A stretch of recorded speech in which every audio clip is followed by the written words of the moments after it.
Hello everyone, welcome to the daily editorial analysis of the Assam Tribune newspaper. Before starting the analysis, I request you to subscribe the channel for getting the notifications and share to those who might be helpful from this analysis. A Telegram link is given in the comment section through which you will be given important PDFs. Let's start today's important articles. The first article is Netaji, the Patriot of Patriots. Okay, so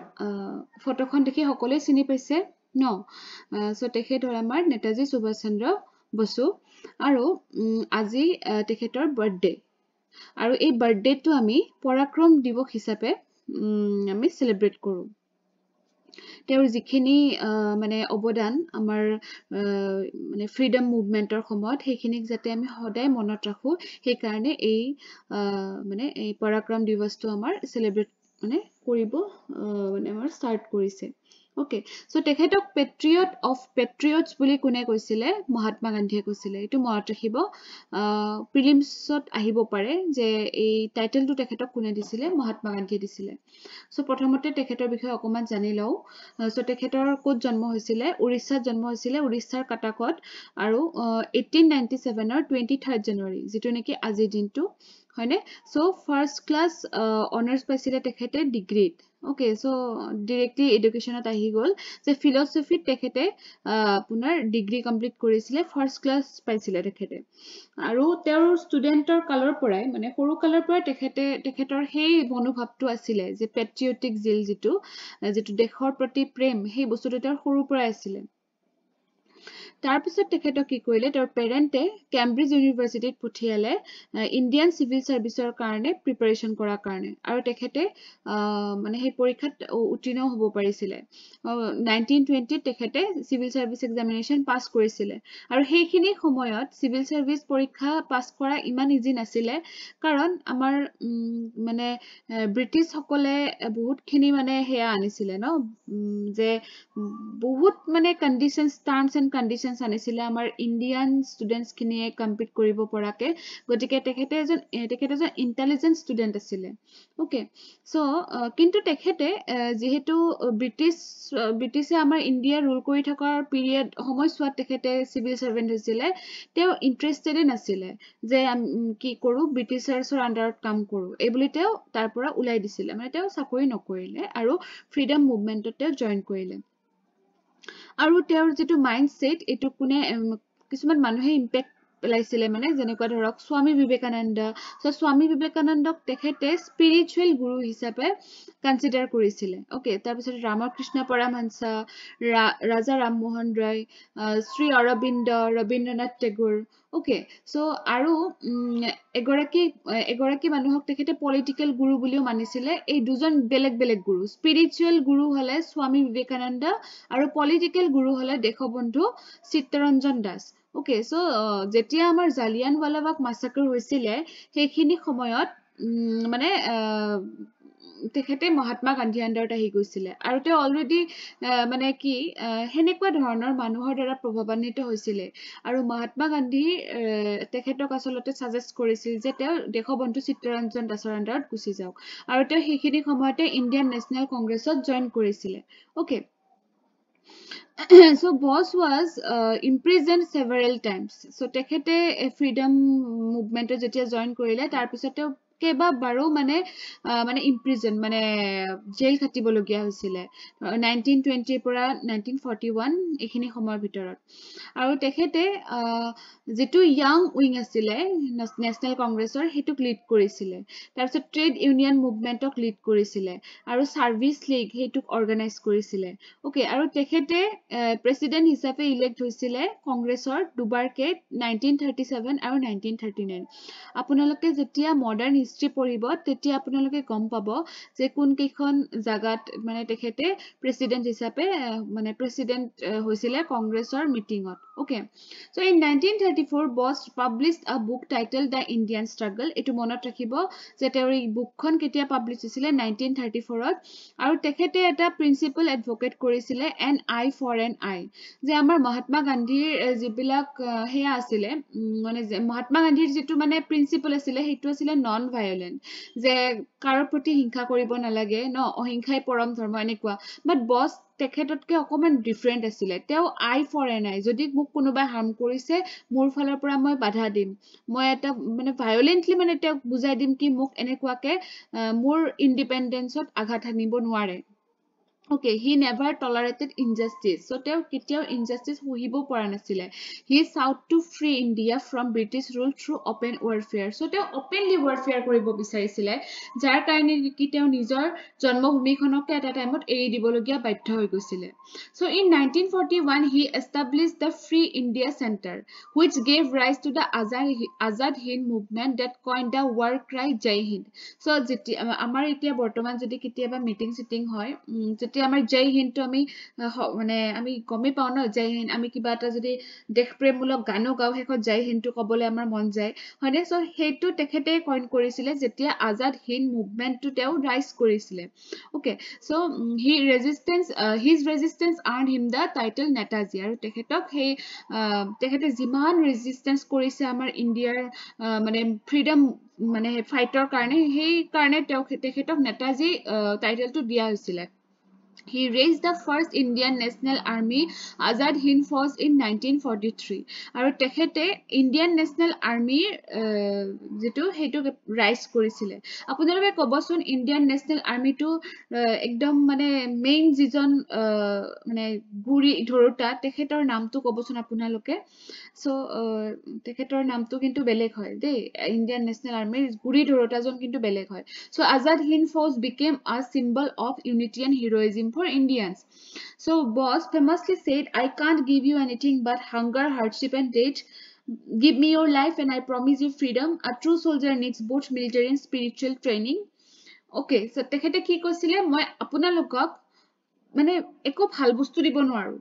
Hoine moi apunalokok ki dibo parim? Freedom dibo parim. তাৰ বিনিময়ত কিন্তু আপোনালোকে মোক কি দিব লাগিব আপোনালোকৰ মৃত্যু দিব লাগিব আপোনালোকৰ তেজ দিব লাগিব তাৰ বদলিহে মই আপোনালোকক ফ্ৰীডম দিব পাৰিম কিমান ষ্ট্ৰং ওয়াৰ্ডস কৈছিলে তেওঁ ন so Bose traveled to Italy Germany and Russia to seek military assistance but met with limited success so তেখেতে বহুত এনেকে কান্ট্ৰি ঘুৰি ফুৰিছিলে কিহৰ কাৰণে মিলিটাৰী এসিস্টেন্সৰ কাৰণে যে ইন্ডিয়ান ন্যাশনাল আৰ্মি টু চলিবৰ কাৰণে মিলিটাৰীৰ বহুত প্ৰয়োজন হয় গতিকে যেটো নেকি সাফিশিয়েন্ট নাছিলে সেই কাৰণে তো বেলেগ বেলেগ দেশ ঘুৰি ফুৰিছিলে তাৰ পিছতে কি কৰিলে যে আজাদ হিন্দ ফৌজৰ তেখেতে কমান্ডাৰ নিজে কমান্ডাৰ হল নিজে লিড কৰিলে okay so the INA marched to the Andaman and Nicobar Islands আৰু এটা সময়ত হে ইন্ডিয়ান ন্যাশনাল আৰ্মিৰ গ্ৰুপটো আন্দামান এণ্ড নিকোবৰ আইল্যান্ডছৰ ফালে মানে মাৰ্চ কৰিব সক্ষম হল এটা সময়ত আৰু সেই দ্বীপ দুটা শহীদ এণ্ড স্বৰাজ আইল্যান্ড হিচাপে নামকৰণ কৰিছিলে মানে আমাৰ দেশৰ আইল্যান্ড হিচাপে তাৰ পিছতে 18 মাৰ্চ 1944 ত Indian National Army Burmese cross কৰিলে আৰু মণিপুৰ আহি পালে আৰু তাতে আমাৰ যেটো পতাকা আমাৰ ইন্ডিয়ান ফ্ল্যাগ বা হেনেকুৱা ধৰণৰ এটা বেনাৰ মানে ৰাইজ কৰিব মানে সক্ষম হৈছিলে আৰু তেখেতৰ কেতিয়া মৃত্যু হৈছিলে 1945 ৰ 18 আগষ্টত তেখেতৰ মৃত্যু হৈছিলে যেতিয়া তেইপে নামৰ জাগা এডুখৰিত তেখেতে যোৱা প্লেন এখন ক্ৰ্যাশ হৈছিলে কিন্তু তেখেতৰ ডেড বডিটো পোৱা নগল মানে গতিকে তেখেতৰ যে মৃত্যু হৈছে গতিকে সেই হিচাপে আমি এটা মানে স্ট্ৰং প্ৰুফ মানে এতিয়াও নেপালো ওকে সো হেতু এটা মানে মিস্ট্ৰি হৈ থাকিলে বস্তুটো ন সো হেখিনি আছিল কবলগা আৰু ইয়াতে এটা UPSC প্ৰিভিয়াস ইয়াৰৰ কোৱেশ্চন ইনক্লুড কৰিছো মই সো ইয়াতে কি লিখিব দিছে সুভাষ চন্দ্ৰ বস আৰু মহাত্মা গান্ধীৰ যিখিনি এপ্ৰোচেছ সেই এপ্ৰোচেছৰ মাজত কি ডিফাৰেন্সেছ আছে সেইখিনি মানে ফ্ৰীডম স্ট্ৰাগল কৰোতে তেওঁলোকৰ যিখিনি এপ্ৰোচেছ সেইখিনি বেলেগ বেলেগ আছিল সো সেইখিনি লিখিব দিছে আপোনালোকে ট্ৰাই কৰিব এই কোৱেশ্চনটো আনসাৰটো লিখিব কাৰণে come to the next article which is about red hole mining এটো আমি previous days আমি এটো আলোচনা কৰিছিলুৱে ইলিগাল কোল মাইনিং হৈ আছিল ন ডিমা হাছাও ডিস্ট্ৰিক্টত তাৰে কাৰণে 15 জন মানুহ তাতে ট্ৰ্যাপ হৈ গৈছে আৰু তেখেতসকলক বচাব পৰা নগল কাৰণ মানে অলৰেডি ডি ওয়াটাৰিং প্ৰসেসটো স্টাৰ্ট হৈ গৈছিলে যেতিয়ালৈকে নেভি ডাইভাৰ্স বিলাক আহি পাইছিল আৰু অলৰেডি তেওঁলোকৰ মৃত্যু হৈছিল ওকে সো এনেকুৱা ধৰণৰ মানে বস্তুবিলাকক মানে প্ৰিভেন্ট কৰাৰ কাৰণে এইবিলাক মানে ইলিগেল মাইনিঙক প্ৰিভেন্ট কৰাৰ কাৰণে ষ্টেপছ লোৱা হৈছে যেনেকুৱা NGT banned NGT national green ট্ৰিবিউনেলে কি বেন কৰিছে ৰেড হোল মাইনিংটো কেতিয়া বেন কৰিছে 2014তে বেন কৰিছে তথাপিতো চলি আছে and directed the states to come up with a plan for scientific coal mining আৰু states বিলাকক কি কৈছে যে scientifically coal mining কৰিব লাগে এনেকে red hole mining কৰিলে কি হয় লাইফটো মানে এটা ইনসিকিউৰ লেভেললৈকে গুচি যায় লগতে আমাৰ এনভায়ৰনমেন্ট পলিউশন হয় ন এটা মানে ধৰক যেতিয়া মানে আনসাইন্টিফিক্যালি এটা কিবা কাম কৰিব হেতুত কোনো মানে প্ৰপাৰ গাইডলাইন নাথাকে গতিকে সেই বস্তুত মানে কামটোও ভাল নহয় লগতে আৰু বেলেগ বেলেগ মানে ডাইমেনশনতো ব্যাড ইম্প্যাক্ট পৰি যায় গতিকে এই সাইন্টিফিক কোল মাইনিংটো কিহৰ মানে কোনখন এক্টৰ আন্ডাৰত কৰিবলৈকে NGT হে কৰিছিলে ডাইৰেক্ট কৰিছিলে mines and minerals development and regulation act 1957 red hole mining was also banned by NGT after evidence emerged of miners going missing and being trapped inside mines that were suddenly flooded So এখিনি কম পালে তো এতিয়া চাওক আমি আগৰ প্ৰিভিয়াসলি আমি ভালকে পঢ়িছিলো যে মাইনিং কৰাৰ কাৰণে কেনেকুৱা নেগেটিভ ইফেক্টস পৰে তাক বাধা দিবৰ কাৰণে আমি কি স্টেপস লোৱা জৰুৰী গতিকে আজি মই এখিনি নপঢ়ো আপোনালোকে যদি কোনোবাই সেই এনালাইসিস খিনি পঢ়া নাই আপোনালোকে মান্থলি কম্পাইলেশনত পাই যাব যেটো নেকি মই এইটো মান্থৰ স্টাৰ্ট কৰিছো আৰু মই জুলাইৰ পৰা পুৰণি কাৰেন্ট এফেয়াৰ্স খিনিও মানে in the form of compilation মানে দিব স্টাৰ্ট দিছো আপোনালোকে যি সকলে টেলিগ্ৰামত অহা নাই আপোনালোকে জয়েন হৈ লব সেইখিনি এক্সেস কৰিবৰ কাৰণে ঠিক আছে তো চাওক এতিয়া what is red hole mining এতিয়া আমি আজি কি পঢ়িম ৰেড হোল মাইনিংৰ বিষয়ে অকমান পঢ়িম সো এটো কি হয় It is a method of extracting coal from narrow horizontal seams prevalent in Meghalaya. Mainly, our northeast of Meghalaya, it took hoop hoy red hole mining too. Okay. So red hole means what? It refers to the narrow pit dug into the ground. The ground dot horu horu kisuman hole type kora hoy. Jate ejon horu manu ba eta bachcha dhuniake khumai goi pelai mane bostuto ulai loi ahibo pare henekwa dhorone mane hei hole bilak bonwa hoy iate moi picture khonot add korisue dekisene hole bilak enekwa dhoroner hoy mane tarot sauk red hole mining or kisuman types ase jenekwa side cutting procedure box cutting procedure ekhine apunaloke poribo not concerns bilak to jane je it poses significant safety and environmental hazards so the mines are typically unregulated lacking safety measures jeto mane kuno guidelines under korane gotike ebilak safety issue thake no ba regulation korota kuno nai no so ba tate proper ventilation na thake okay so red hole mining has been linked to host of ecological issues jenekwa dhorok river acidification hobo pare karon henekake mining korar phola tar pora kenekwa dhoroner mane bostu ulai goi pelai tate water source of log hoy etu apuni kobo nware gotike river kon acidification hoy tasot land degradation to hoboy deforestation hoy water pollution hoy Okay, so এনেকুৱা ধৰণৰ problems কিছুমান হয় এটা চাওক rat hole mining to ban কৰিছে কিয় কৰিছে এইবিলাকে কাৰণ আচলতে যে মানে লাইফৰ ইস্যুজ আহি যায় এক্সিডেন্টস অলৰেডি বহুত হৈ গৈছে ন সো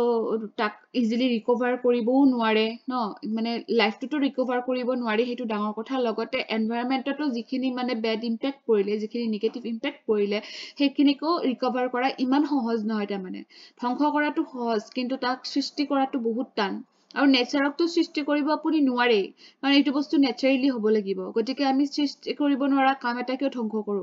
হয় নহয় গতিকে হেনেকুৱা ধৰণৰ কথা so mining however is a key source of revenue for the state government the Manipur government has challenged the NGT ban so jetia NGT ban korisile red hole mining hekini amat Manipur government e mane raise মানে challenge কৰিছিলে যে আমাৰ ওচৰত যে বেলেগ revenue ৰাস্তাই নাই কি কৰিম আমি সেনেকুৱা ধৰণৰ বা মেঘালয়তো হেনেকুৱা ধৰণৰ কিছুমান ইস্যু ৰেজ হৈছে তথাপিতো মানে এইটো বস্তুক আমি লিগেল বুলি ক'ব নোৱাৰো বিকজ এই বস্তুটোৱে আমাক হাৰ্ম কৰে ন গতিকে আপোনালোকে বিশেষকে মাইনিংৰ ক্ষেত্ৰত আপোনালোকে কি চাব যে ইস্যুজ বিলাক চাব সেই ইস্যুজ বিলাক কেনেকৈ আমি ৰিজলভ কৰিব পাৰো হেবিলাক চাব কাৰণ এইটো এটা কাৰেন্ট ইস্যু ন এইটোৰ ওপৰত কোৱেশ্চন এবাৰ আহিব পাৰে ওকে আজিৰ এডিটৰিয়েল পেজত এখিনি ইম্পৰ্টেন্ট আছিল